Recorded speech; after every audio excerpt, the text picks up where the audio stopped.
PM মৎস্য যোজনায় বাড়ছে এবার কর্মসংস্থান।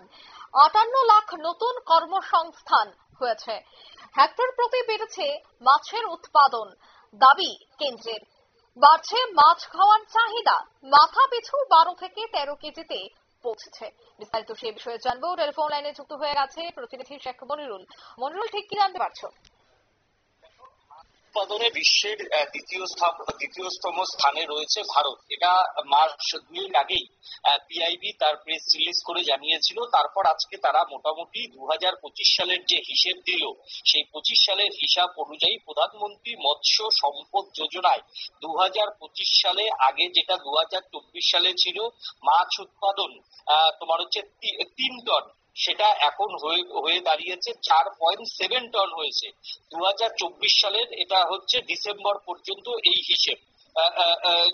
2024 সালের ডিসেম্বরের পর থেকে এই হিসেব ধরা হচ্ছে।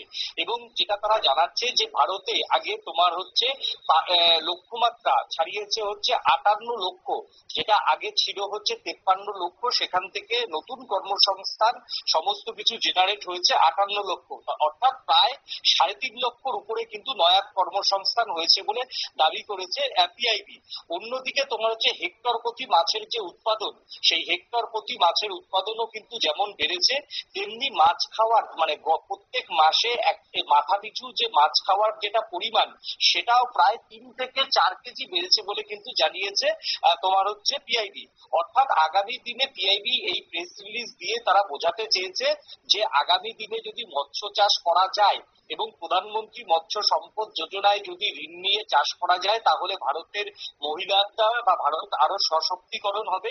সেই সঙ্গে বাজারে মানে স্বনির্ভর হওয়া যাবে। সেই সঙ্গে বিদেশ থেকে যে মাছের আমদানি, যেটা ত্রিপুরা সহ অন্যান্য বহু রাজ্যেই বাংলাদেশ থেকে যে মাছটা আমদানি হয়, সেই মাছের আমদানি কিন্তু কমানো যাবে এবং তাতে অভ্যন্তরীণ বাজারে কিন্তু ভারতের